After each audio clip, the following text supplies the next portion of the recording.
Volvemos al piso y tenemos la suerte de tenerlo a Gabriel Slavinsky, ¿correcto? Correcto. Muy bien, especialista en comunicación política, así que vamos a disfrutar un poco para tratar de entender hasta dónde el discurso y el armado y la realidad están bien de la mano, ¿no?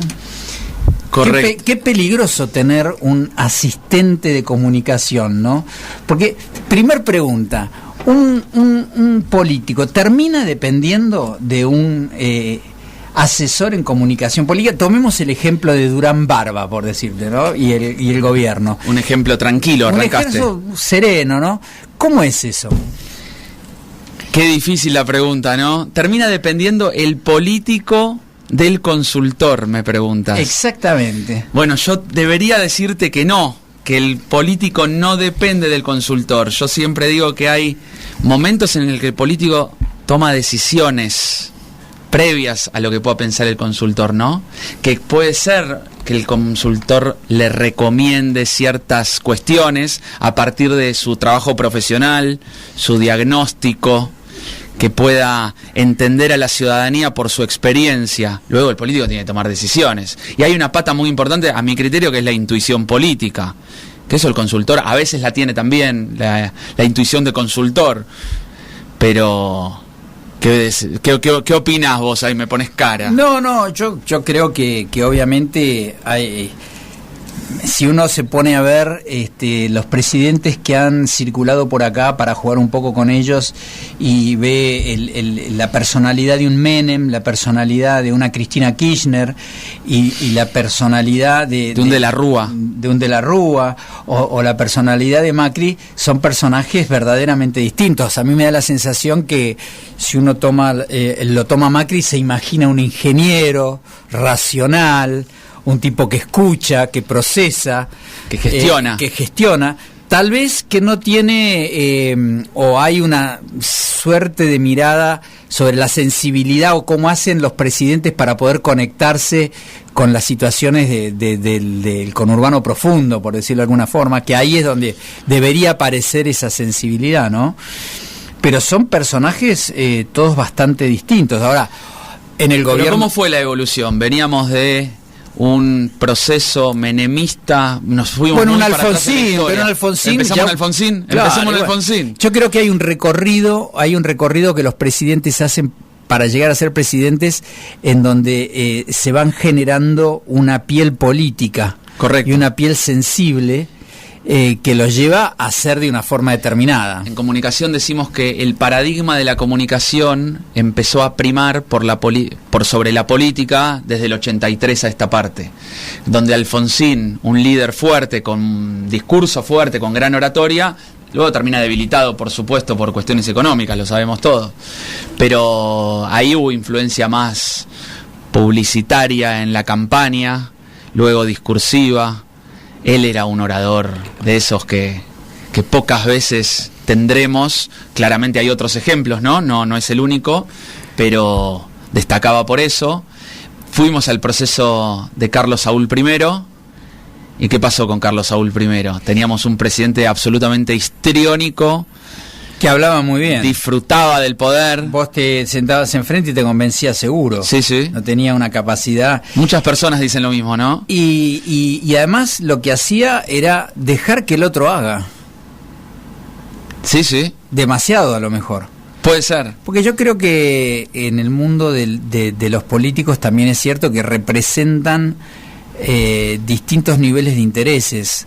Una cosa es el que lo vota, que lo trata, hay que ver cómo es esa relación, y otra relación es el que tiene un interés económico o un interés político, que son dos niveles totalmente distintos. Todo eso, ¿cómo lo ensalzás en una comunicación política? ¿Cómo, en una campaña decís? Como estrategia, porque incluso son intereses contrapuestos. Yo no creo esa que es la dificultad de la campaña. Claro, ahí hay, y este es un punto. A todos los niveles la campaña es caos. Entonces hay que tratar de ordenar el caos por esos intereses contrapuestos. En esos intereses contrapuestos está primero la cuestión política y las decisiones del dirigente que aspira al cargo o a renovar el cargo. Luego están los dependientes, esos que nombrás vos. Y después están los militantes, los que por ideología o por ideas o por ganas, cada vez menos, ¿no? Pero tienen que apoyar esa situación. Luego, profesionalmente, los consultores intentamos darle forma a toda esta situación dificultosa, caótica, difícil, para que todos entiendan dónde está la línea, dónde está el eje, hacia dónde debería ir. Hoy vemos que se están lanzando todas las campañas, se están tratando de acomodar los autos en posición, sacando las ventajas de cada una de las agrupaciones, de los espacios, para ver cómo se lanza para 2019. Ahora uno te da la sensación de que no, la campaña es o las campañas tienen que ver con vamos a resolver los problemas que aparecen, más que agarrar y tener verdaderamente un objetivo claro e ir paso a paso. Y esto dificulta la comunicación, porque uno dice, ¿por qué un gobierno como este no comunica, no comunicó, no informa? Y la verdad es que uno puede llegar a pensar, no informa porque no tiene nada que decir. Entonces lo que va a hacer es, cuando aparezca un problema y analice el problema, en función de eso va a decir, pero no es que esté diciendo... Yo creo que hay 3 cosas para dividir estas cuestiones. Una es la comunicación de campaña, comunicación electoral, que particularmente como hay una competencia que tiene resultados, en general lo hacen bastante bien en varios de los espacios, sobre todo cuando hay presidenciales o legislativas de primer nivel. Luego hay una comunicación de gestión cuando aspiran al cargo o consiguen el cargo, y después hay pequeños momentos en Argentina demasiado constantes que tiene que ver con la comunicación de crisis. Algo hemos visto en el último tiempo. Entonces, si me preguntás por campaña electoral, te digo, están poniendo los autos en fila lo más adelante que pueda, sacando las ventajas que se pueden, consiguiendo los mejores acuerdos con las distintas herramientas, para ver cómo se larga para el 2019, sea gestión o sea oposición. Bueno, ahí hay un punto que está bueno ponerlo como ejemplo, ¿no? Porque no sé si será muy pensado, pero este fenómeno de las Olimpiadas de la Juventud, que es un hecho, no sé qué impacto tiene a nivel internacional, me parece que poco, pero que uno mira el esfuerzo que se ha hecho en el plano local y es muy grande, y parece que está generando como una sensación de logro, ¿no? Obviamente, si vos te pones a ver la verdadera problemática del país, hay quien son críticos, pero ceremonia extraordinaria, una organización impresionante. Lo difícil en ese caso son los contrastes. En Argentina y en los lugares que más sufrientes de este lado del mundo, esos contrastes son los complicados. Eso no quita de que los juegos en el exterior son relativamente bien vistos, que tienen repercusión, que digamos hay mucha gente movilizándose, que se pone más linda la ciudad, etcétera, etcétera, o que tenés un evento lindo para ir, dicen que se juntaron 500.000 personas para lograr entradas, que es culturalmente o deportivamente es algo atractivo, pero el contraste es complicado. El contraste en todos los lugares es complicado, porque uno dice, bueno, entonces es muy complicado comunicar noticias en un contexto como el que tenemos. Por eso, para jugar un poco con la realidad y ver cómo se comunica, este fin de semana que estuvieron la apertura de los Juegos, que estuvo el fenómeno de la votación en Brasil, que no es menor, porque alguna similitud tenemos, populismo contra esquema liberal, y el lunes aparecíamos con unas peleas entre Lilita, y obviamente los Juegos tienen que ver con Larreta, tienen que ver con el gobierno de la ciudad, que Larreta es un personaje que sería presidenciable también. Entonces,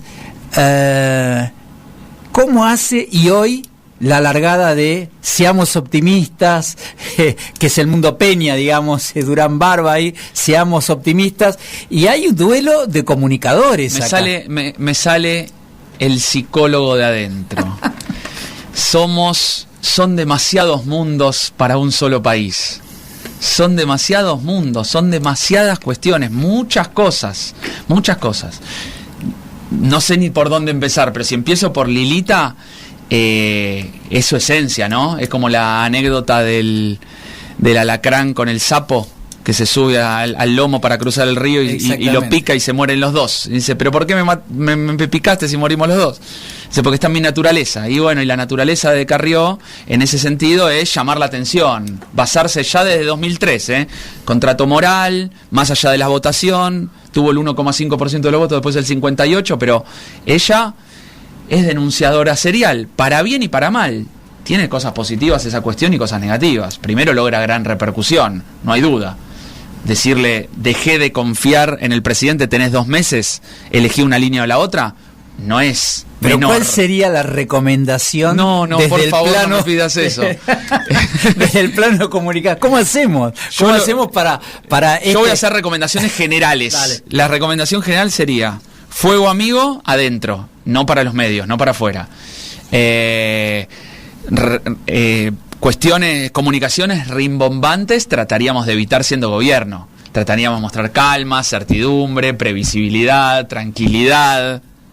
Sí, esa es la función del gobierno, de canalizar todas las ansiedades y angustias de la población, de que vamos a estar mejor. Ahora, si estamos en crisis es muy difícil dar ese mensaje también, ¿no? Pero digo, entonces, pero acá es una alianza de gobierno que Carrió siempre hace la aclaración, no va a romper la alianza porque no es como Chacho, no va a debilitar esa situación tan traumática que vivimos en el año 2000, en 99, 2000, 2001. Sí. Entonces, digo, está en su naturaleza. Creo que todo el mundo lo entiende de esa manera, nadie se espanta por esa cuestión. Ese es un punto.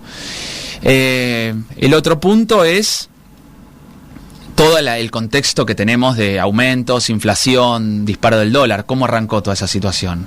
Arrancó por desconfianza, porque el presidente incluso dice en su discurso de 1 minuto 26, el famoso discurso que llevó del dólar de 32 a 34 y al día siguiente a 42, el presidente dice, tenemos una crisis de confianza. Y su principal aliada, armadora de la estrategia, le comunica en público, más que en público, ¿no? Mediáticamente, fuertemente, perdí confianza en el presidente, y hace 2 o 3 embates importantes.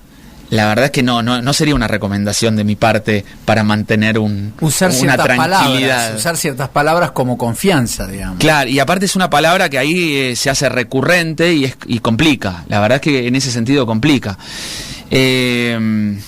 No fue el primer embate de Carrió, fueron varios, ¿no? Lorenzetti, presidente de la Corte, fue Angelici, Garabano, pero ahora es el presidente, ¿no? ¿Dónde está? ¿A dónde sigue?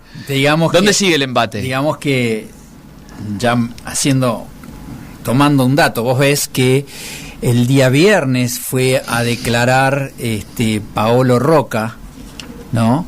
En donde declara frente al juez Bonadío que él no sabía lo que estaba haciendo su segundo, que era Betnaza, que estaba supuestamente pagándole al mundo venezolano, argentino, no sabemos quién, y que por eso aparece en el mundo de los cuadernos.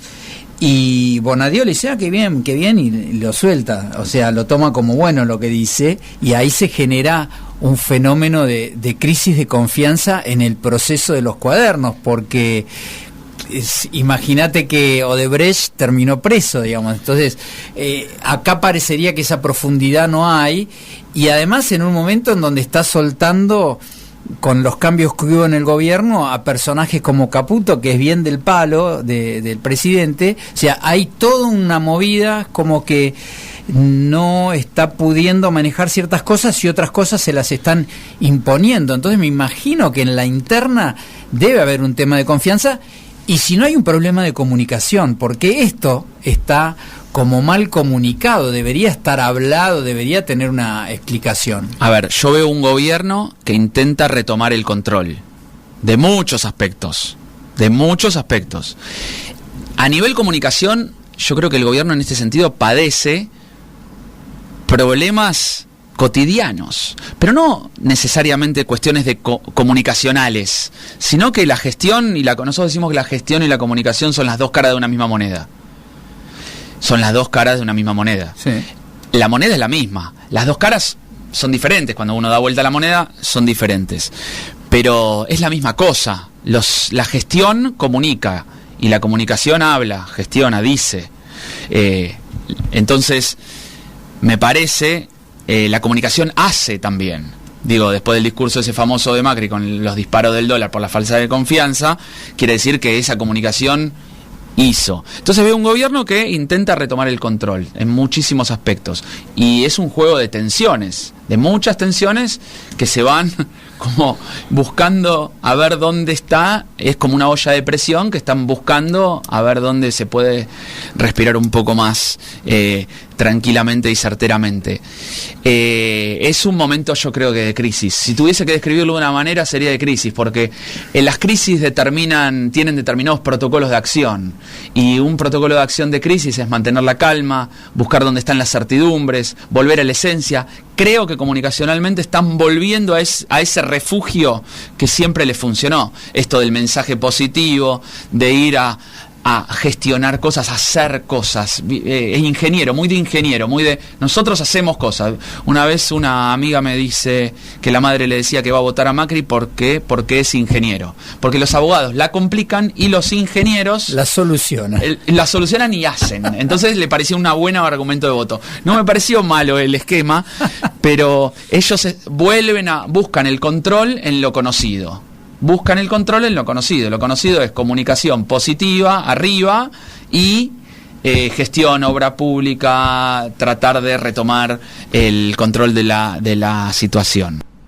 Para entender un poco el fenómeno de la influencia de los consultores en comunicación política y demás, ¿cómo vos podrías describir, porque tenemos un presidente en la actualidad frente a una campaña electoral y vemos que recién hablamos un poco de la metodología que puede estar tomando el definir la forma de comunicación política en esta etapa, y lo tuvimos como candidato de la oposición que gana el poder, y lo tuvimos como presidente actuando, y personajes que lo han ido asesorando, que son especialistas de cada una de estas etapas. ¿Cómo podrías describirlo, este proceso? Mira, a todo nivel, tanto municipal, provincial o nacional, siempre diferenciamos que uno de los grandes errores es venir comunicando en campaña de un modo que te hace ganar,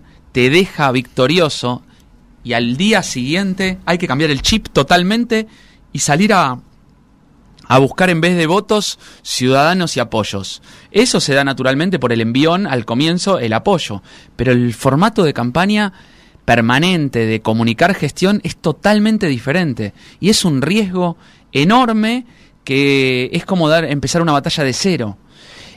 No se concibe en general eso, porque aparte cambian los roles políticos. En campaña todos de alguna manera son instrumentos de una orquesta que intentan converger en la misma melodía, ¿sí? Como el piano, el violín y el violonchelo, más el que algunas veces destaca uno y a veces destaca otro. Eso está claro, ¿no? Cada instrumento destaca en su momento con su rol. Y parece en general está coordinado eso. En campaña funciona bien, todos se someten a las voluntades del consultor o el estratega. Si bien es caos, hay cierto caos, se intenta que por momentos suene una buena melodía. Claro, los roles que tocaron bien, porque por eso seguramente hayan ganado la elección, sea municipal, nacional o provincial, luego cambian, porque de repente el presidente, aparte de hacer campaña, tiene que gestionar y hacer otras cuestiones, y tener fuego amigo e internas, y devolver pagar cargos, se dice, hay que pagar no económicamente, no me refiero, sino a a devolver convengamos que ni bien, yo por favor, no es que pagó, pero yo creo que él sí, el presidente, con los sindicatos y con un montón de personas que lo habían apoyado en su momento, él tuvo una actitud generosa desde el devolver favores, claro, que además creo que también fue un error porque los devolvió demasiado rápido, ¿no? Bueno, ese es uno de pero ahí ya entran a jugar cuestiones políticas, claro. Y no hablo necesariamente de la política del presidente, pero en general pasa en todos los ámbitos o en todos los niveles, municipal, nacional y provincial. Ese juego de tensiones una vez que están en el poder y gracias a un montón de apoyos. Y ahí la comunicación, si volvemos a comunicación política, cambia totalmente. Ahí hay que comunicar acción, planes, rendir cuentas. La democracia dice que son gestión y comunicación, porque el poder lo tiene el pueblo, los ciudadanos, que delegan el poder en sus representantes. Por lo tanto, esos representantes, como el poder lo tiene otro, tienen que rendir cuentas. Entonces la comunicación es parte de la cosa. Ahora, es legitimar la función, la comunicación en ese sentido. Ahora, hay una palabra que no usamos que me parece que en el fenómeno de la comunicación, y sobre todo me parece que el que la usó más es Durán Barba, tiene que ver con el miedo a Cristina, ¿no? El miedo a que si no es esto, venga una cosa, wow, que puede ser. Y uno, fíjate que... Hubo un miedo a Macri, ¿recordás? Claro, y vos fíjate en Brasil, Bolsonaro es un personaje... Bolsonaro es una persona que odia a los travestis, odia a los negros, dice cada cosas tremendas por todos lados, por lo menos los medios así lo tratan, que vos decís, ¿cómo puede ser que haya tenido casi el 50% de los votos? Porque lo deben haber votado más de uno de esos que correrían riesgo con él, ¿no? O sea, es como que frente al sistema democrático como está funcionando, la gente, sí, miedo ya no está perdiendo, no tienen más miedo, digamos, ¿no? Lo diría de esta manera. Sí. A veces la comunicación política en campaña, y sobre todo la campaña electoral, por decirlo específicamente, es como un deporte, es como jugar al fútbol. Uno diría, ¿a qué voy con esto? Pero lo que le quiero marcar es que uno juega contra un rival, que se puede hacer los goles en contra del rival. Hay errores del rival, no es solamente mérito, claro, personal, o cómo puede ser que la ciudadanía no vio que esos jugaban mal al fútbol y eran malas personas y no hacían fair play. Bueno, si el equipo rival no hace las cosas como corresponde, también eso influye. Digamos, en el caso no me quiero meter mucho en política brasilera porque claramente no es mi especialidad, pero la definición del candidato Haddad, como le dicen los brasileros, Haddad, de parte de Lula, que quedó detenido, no fue la mejor, ni en el mejor momento. Hubiera sido una especie de cámpora, lo tendría que haber liberado a Lula a los 2 segundos, claro. Y debió haber, y en campañas electorales, en nuestros tiempos, esto se paga muy caro. Se paga muy caro, esa asociación, en redes sociales, no sé si lo vieron, hay un spot que dice Haddad es Lula, Lula es Haddad. Búsquenlo en YouTube, se los recomiendo, es muy divertido, es muy bueno. Pero no alcanza para ganar una campaña, ese concepto de es lo mismo, porque la instalación en el electorado no es tan fácil. Encima sucede esa cuestión que te acuchillan en público, más allá de que algunos dudan de la verdad del asunto, etcétera, pero no es sencillo de procesar semejante cuestión. Tenés que ser político, actor, medio payaso, malabarista para que tener un hijo que salga a hablar. Claro, bueno, sí, tener toda la hermana. Sí. Digamos, son muchas cuestiones. Pero como decía, finalmente se trata de que en gestión comunicar logros, pequeños logros, grandes logros, resumir logros, porque es la base de la democracia, comunicar gestión. Ahora, si en tu gestión volvés a utilizar recursos de campaña, ya da la sensación de que estás en campaña y eso es contraproducente. Los mensajes últimos en muchos de los candidatos que vienen para el 2019, tanto oficialistas como opositores de distinto tipo, dan la sensación en algunos aspectos, no quiero ser muy puntual, que están ya preparándose para una campaña que va a ser fuerte. Incluso uno ve la cantidad de marchas que aparecen y que están dando vueltas. Hay mucha protesta en las calles. Y eso lo inspira también un poco la dinámica del miedo, ¿no? Por un lado, hacerse ver de que existe que esta realidad, porque si no nadie lo ve, pero por otro lado también hay un fenómeno del miedo, de volver a tomar, tenemos todavía las heridas del 2001 y ese tipo de cosas. No deja la Argentina de tener miedo en algún lugar, ¿no? El miedo funciona, decía El miedo funciona, decía un asesor norteamericano en el 9/11, 2001, se me fue el año, 2001. 11 de septiembre. Y el discurso del miedo fue instaurado en Estados Unidos, porque el miedo funciona. Estados Unidos tiene mucha historia de miedo, puedo ir más atrás, pero la Guerra Fría... el miedo a los rusos, el miedo al ataque nuclear, claro, el miedo. Cuando del otro lado no era tan de ese modo. Digamos, el recurso miedo funciona y hay mucho escrito sobre la táctica de miedo propagandística, ¿no? El miedo funciona. Segunda Guerra Mundial, Primera Guerra Mundial, bien. Ahora, el miedo a Macri existió en las últimas elecciones y ahora vos me trasladás y me hablás de el miedo a Cristina. Yo creo que son distintos esos miedos. El miedo a que vienen por nosotros de Macri, hay mucho video en WhatsApp circulando de esas contradicciones de campaña que se hicieron demasiado evidentes, a mi gusto demasiado contrastantes. Y ahora hay como un miedo a Cristina en el sentido creo que es un miedo más reactivo, en el sentido de buscarle quién es el interlocutor perfecto, el enemigo justo para este momento macrista de crisis, donde Domenech, el autor Jean-Marie Domenech, en 1950 decía que la simplificación era la regla número 1 de la propaganda. Simplificar en una sola persona, individualizar, que sea una sola el enemigo, puntualizarlo en uno solo, siempre ayuda. Que los mensajes sean simples. Bueno, y además tener como enemigo a alguien que ya le ganaste y que no puede hacer nada y que cada vez está más sucio, por decirlo de alguna forma, claro. Te asegura... Pero también te asegura mucho argumento. Mucho argumento para sostenerte. En la medida que no te aparezca otro.